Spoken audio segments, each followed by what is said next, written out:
Donc, quelque part, jusqu'à ce que l'institution fait son travail, c'est parfait. Si la justice marche, elle marche, si elle est juste.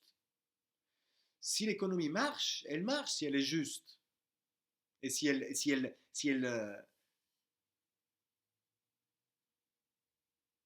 respecte sa promesse. Le problème, par contre, c'est lorsqu'on ne le fait pas. Vous voyez?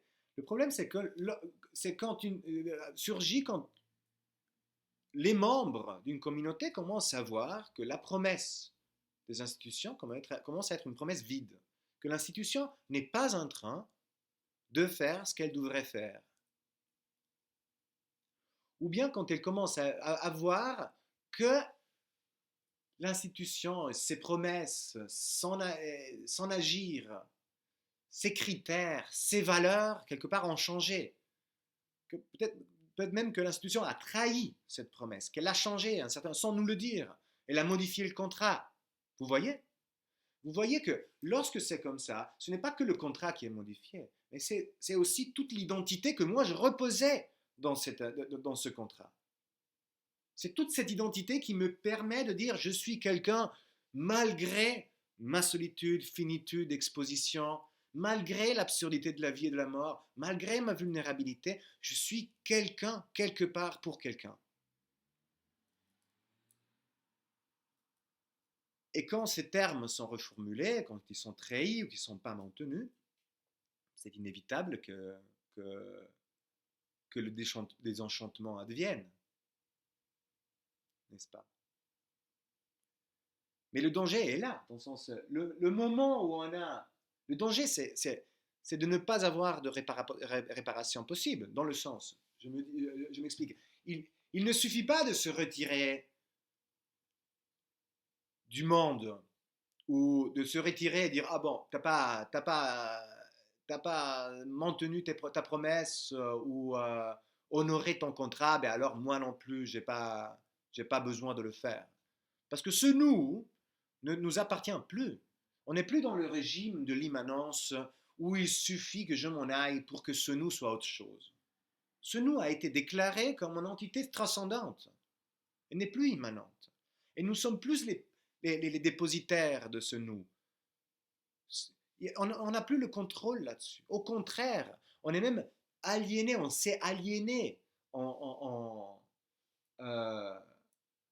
en déléguant la constitution de ce nous à quelqu'un d'autre que nous. Vous voyez? Et donc dans la réformulation de ce nous, qui peut être faite presque administrativement ou par les institutions, il peut y avoir aussi la modification de ce que moi je suis et des identités qui m'ont été octroyées. Et c'est ça aussi. C'est exactement là, depuis les années 70, quelque part, que une frange toujours majeure, d'abord d'intellectuels, etc., mais, nous dit Tikkun, aussi de personnes tout à fait normales, commence à se désenchanter. Ce désenchantement a un prix, c'est-à-dire c'est la chute à nouveau vers le vide et le néant qui nous habitent au fond de nous. Mais néanmoins, on peut plus faire, oui, dans le sens, mais on peut plus ne pas le voir. On sait que c'est faux, que la promesse est vide et que c'est faux et que l'institution n'est pas à même. Or, l'institution, elle va pas lâcher si facilement. Elle va tenter tout. Alors, euh, le passage dont je parle maintenant, c'est le passage entre institution et coup de théâtre. Hein. Là où on voit que la vérité ou les vérités qui étaient in situ ou bien qui étaient posées euh, par les institutions sur leur effectivité au maintien des promesses et au maintien des identités, euh, le constat de leur fausseté euh, nous mène à voir dans tout ce qu'ils nous proposent rien d'autre qu'une fiction, qu'un spectacle. Et dans tout ce qu'ils nous imposent, une violence. Vous voyez? Donc nous, on a essayé d'exprimer cette complexité quelque part avec des termes quelque peu joueur de bulle de crédibilité, en référence justement à la banque et au crédit qu'on lui fait, de banqueroute,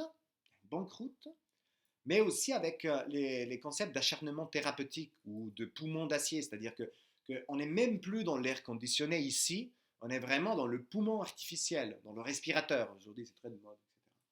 Mais c'est véritablement l'institution qui, par nature, ne veut pas mourir, parce que sa nature est justement celle de s'opposer à l'évanescence, okay, qui tente le tout et pour tout, même d'évider de substantialité, on va le voir avec Tikkun par après, même vidée de toute crédibilité, elle va continuer à faire comme si elle était la seule solution. Alors, ce péché originel vient du franchissement de ce seuil, le seuil du possible. C'est-à-dire, quand on a échangé le souvenir de la conspiration, et donc la cultivation toujours renouvelante de la conspiration ou de la paix conspirative pour une promesse, on n'a pas juste arrêté de regarder vers le passé et on a regardé vers le futur en essayant de s'assurer la permanence de notre nous, de ce nous. On a aussi fait un passage, on a aussi passé le seuil que nous avons appelé le seuil du possible.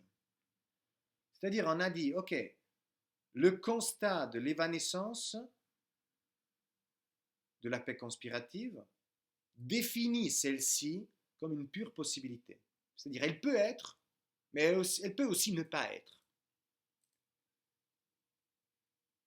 Si moi, je ne suis pas à même d'accepter cette possibilité, ou de l'accepter juste en tant que possibilité, ben je suis obligé de la rendre une nécessité.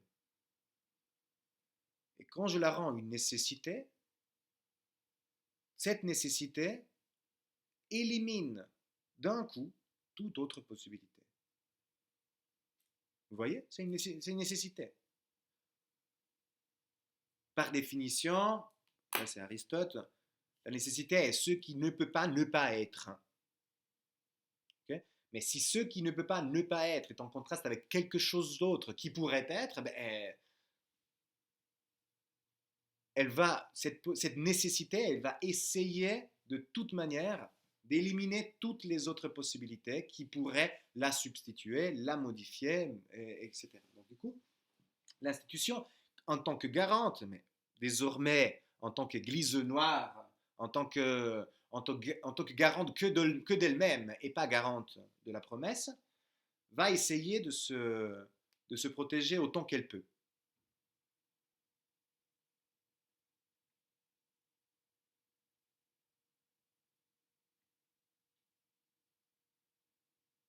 Mais qu'est-ce qui reste de l'autre côté?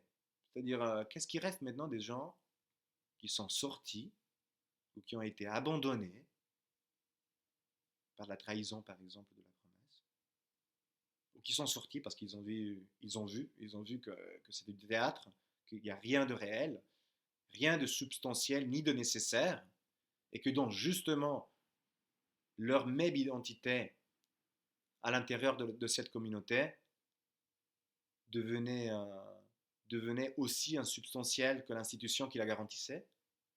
Alors, ces personnes-là sont jetées dans une plonge dans le désenchantement. Nous, on a parlé de euthanasie du réel. Okay, on va lire avec Tikkun par après. Il y a maintes formulations qu'ils utilisent qui sont assez précises.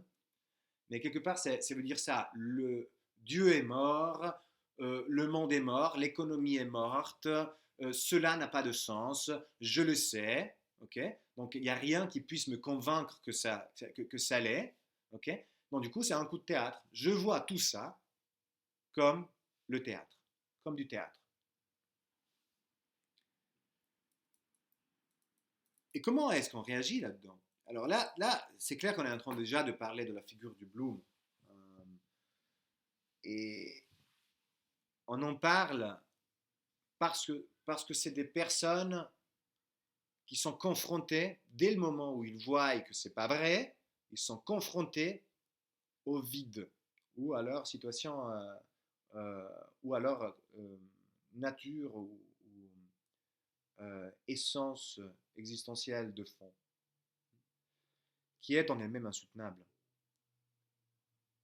Elle est insoutenable et donc elle appelle à une réponse. Et c'est là toute l'ambiguïté dont je parlais au début sur comment Tikkun nous présente ce Bloom. Il paraît que ce Bloom est tout et n'importe quoi, n'est-ce pas? Il est à la fois le collabo, mais il est à la fois le terroriste, ou celui qui prend le fusil et commence à tuer tout le monde, parce que de toute façon, il n'y a rien qui est réel. Il n'y a pas de conséquences, il n'y a pas d'éthique, rien de tout ça. Et donc du coup, il devient en même temps maître de lui-même, dans ce sens, vous voyez? Théoriquement, il pourrait l'être. Il pourrait se substituer, par exemple, à la force de loi. Parce qu'il dit, mais il n'y a rien dans cette loi qui protège mon identité. Mon identité est insubstantielle. Et donc, du coup, comme il n'y a rien qui garantisse ma substantialité, et ce rien n'est lui-même, et lui-même sans substance, moi-même, je pourrais m'ériger à maître du monde, à, à souverain, et décider du sort des autres, comme du mien.